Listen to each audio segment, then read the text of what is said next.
क्या काजल के बिना और बिंदी के बिना जिंदा नहीं रहा जा सकता?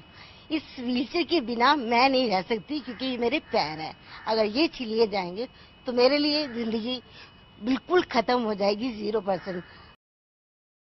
Taxing the disability, putting higher taxes on disabled, friendly products and other assistive products as well.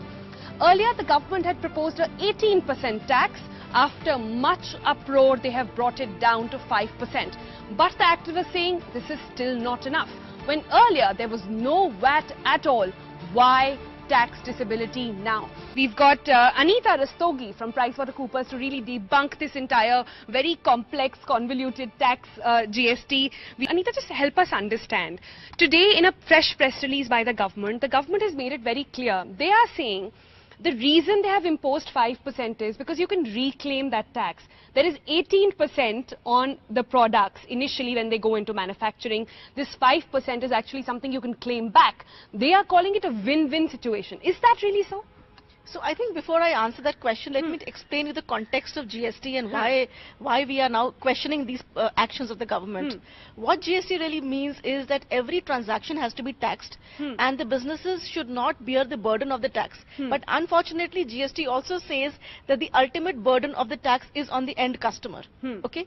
Now, if there is a particular sector where the government doesn't want that the end customer should be burdened with the tax, that clearly needs to be either exempted or, in addition to the exemption, even the entire value chain, which is at 18% on the input tax, should also not be taxed. So there is a concept of end user exemption under indirect taxes, which means that So this comes under that. This is end user exemption. You can reclaim it.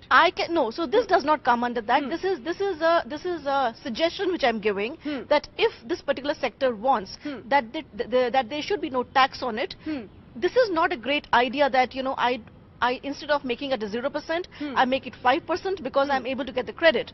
I think the government should have considered either considering it as a zero rated, which means it is a GST but at a zero rate, and whatever is my input tax cost, which is 18%, I can go and get it. I just want to understand from you very quickly that this is the entire idea, and I've read the press release the government has given out in detail. One thing is very clear, there's going to be no rollback on this. And also what they're saying is, this is actually going to be beneficial for everybody. They're saying it's going to boost domestic production. But will this mean that at the cost of boosting domestic production, you're actually going to make these products more expensive on home ground? So yes, Make in India is a theme which is very, very passionate with this particular government, where they want Make in India, and hence all the products, whether it is for this sector or any other sector, should get a boost, which is fine. But I think this is one peculiar sector where I think everybody in this entire country or society would want should be as economical as possible. So when we are giving exemptions to puja samagris and bindis and tikas, I mean, why can't we do this for people who genuinely need this? And second aspect is that whatever is the credit benefit, which is fine, why do we get into that rigmarole? Why can't we really make it exempt? And also the entire input cost should be exempt. Roll back GST! Roll back GST! Roll back GST! Roll back